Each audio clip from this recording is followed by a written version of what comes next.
Assalamualaikum warahmatullahi wabarakatuh. Kali ini akan melanjutkan tentang pembahasan ilmu hadis. Yang awal kita telah membahas ilmu hadis riwayah.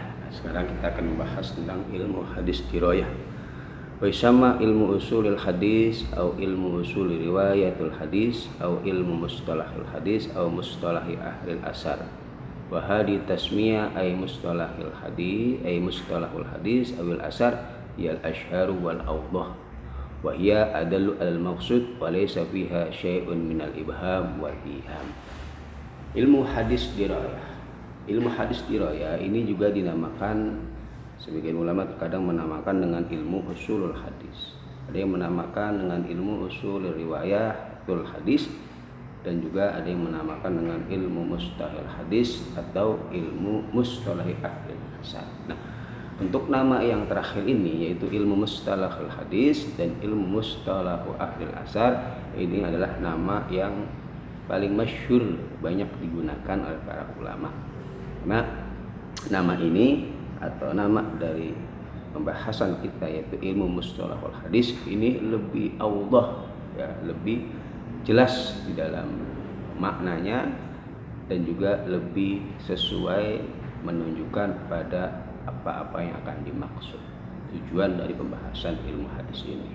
Dan tidak ada walaysa fiha syai'un min ibham wali, dan tidak ada dalam mustalahul hadis atau nama ini sesuatu yang samar atau sesuatu yang terjadinya kesalahpahaman, ya.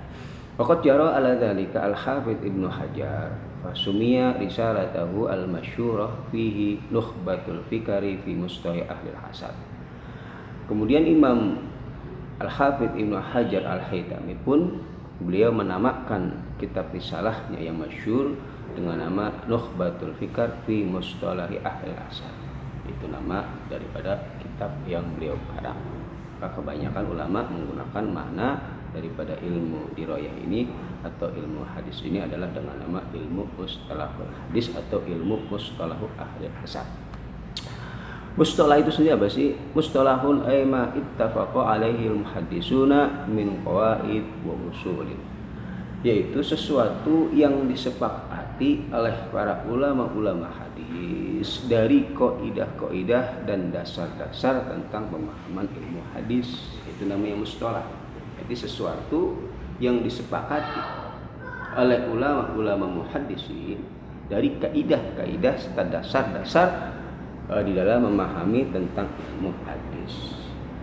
At-ta'riful masyhur, sedangkan takrif yang masyhur bagi ilmu mustalah hadis sendiri adalah at-ta'riful masyhur ilmu mustalah hadis wa ilmun biqawanina yu'rafu biha ahwalus sanadi wal matan. Sedangkan definisi yang masyhur tentang ilmu mustalah hadis adalah satu ilmu, ya, yang dengan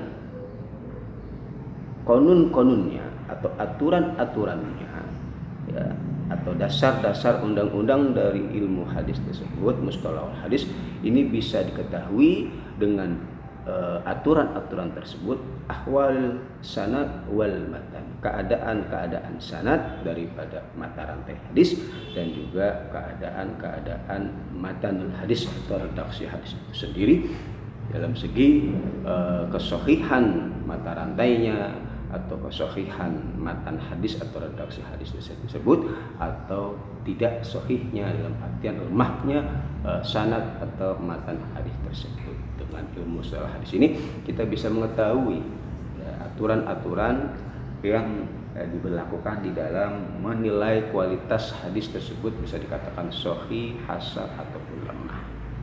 Kemudian al-qanun itu sendiri apa? Ya, atau aturan-aturan itu sendiri apa? Al-murad bihi ma yadbitu al-juz'iyati sawa'un akana ta'rifan aw qaidatan. Aturan-aturan atau konun-konun yang dimaksud di sini adalah yang bisa ma yadbitu, menjelaskan atau memaparkan juz'iyat atau bagian-bagian yang terkecil dari pembahasan ilmu hadis, baik dari segi definisinya atau takrif ilmu hadis sendiri atau kaidah daripada ilmu hadis itu sendiri. Kemudian al-sanadu wa tariqatu al-musilatu ilal matan. Ay rijalu al-mausuluna ila matnil hadis syaikhan an syaihin ila ayasila ila lafdil hadis. Wa yusamma at-tariq sanadan li'timadil hufat alaihi fil hukmi alal hadis. Kemudian sanad itu apa? Nah, ini perhatikan. Mata rantai itu apa? Yaitu satu jalan atau satu arah jalan yang bisa menyampaikan kepada redaksi hadis, ya, jalan atau thariqah yang bisa menyampaikan kita pada redaksi atau matan hadis tersebut. Maksudnya apa? Yaitu para perawi hadis yang menyampaikan hadis sampai dengan ke matan hadis dari gurunya ke gurunya ila ayasila ila lafzil hadis sampai dengan berakhir yaitu pada lafaz hadis itu sendiri yang dikeluarkan oleh Sayyidina Muhammad sallallahu alaihi wasallam. Jadi mata rantai periwayatan, ya, yang menyampaikan perawi dari riwayat hadis tersebut disampaikan dari gurunya ke gurunya sampai dengan lafaz hadis, tentunya dari al-Mustafa Nabi kita Nabi besar Muhammad sallallahu alaihi wasallam. Sumia, maka jalan ini, ya, jalan ini atau mata rantai ini yang diambil dari guru ke guru dinamakan dengan sanad.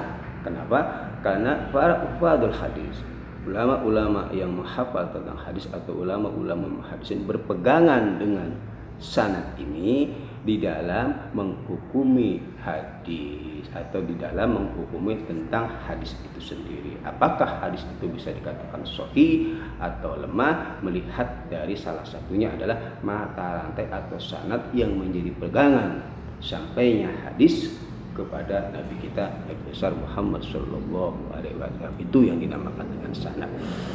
Kemudian al-matsmu huwa ma intaha ilaihi as-sanad minal kalam. Sedangkan matan atau redaksi hadis itu apa sih?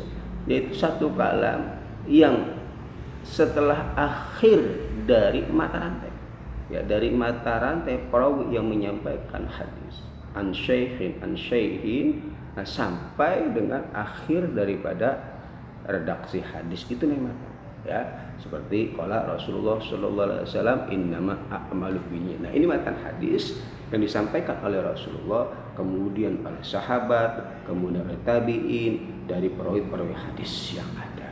Nah, itu dinamakan dengan matan, yaitu akhir puncak daripada sanad hadis itu sendiri.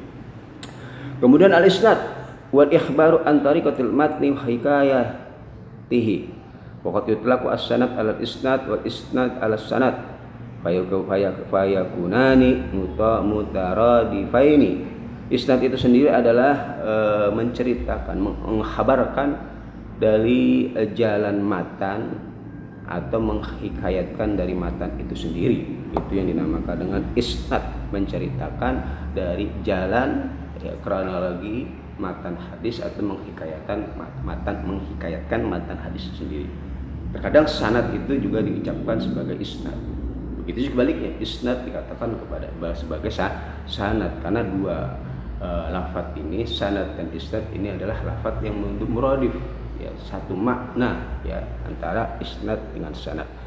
Masalahan, maka ada pun contohnya seperti ucapan qaulil Bukhari, ucapan Imam Bukhari yang di dalamnya dijelaskan haddatsana Musaddad an Yahya an Abdullah bin Umar qala haddatsani Khubayb bin Abdurrahman an Habsin bin Asim an Abi Hurairah radhiyallahu anhu anin Nabi sallallahu alaihi wasallam qala ma baina baiti wa mimbari rawdatun min riyadil jannah wa mimbari ala haudi rawahul Bukhari fi kitabi fadail Madinah.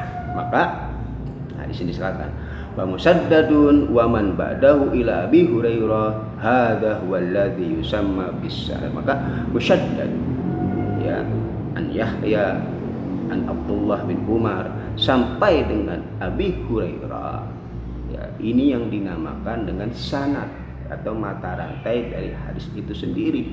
Sedangkan wa qauluhu sallallahu alaihi wasallam ma baina baiti wa mimbari ila akhiril hadis hadza huwa alladhi yusamma bil matan. redaksi ini, redaksi ucapan Nabi ma baina baiti wa mimbari ila hadis, ini yang dinamakan dengan matan hadis atau redaksi hadis. Nah, ini tentang pembahasan kita tentang sedikit daripada ilmu hadis dirayah. Ya, mudah-mudahan dari sedikit pembahasan ini nanti kita lanjutkan kembali. Bahasan kita masih tentang definisi daripada hadis dirayah. Mudah-mudahan bisa bermanfaat. Wallahu a'lam bishawab.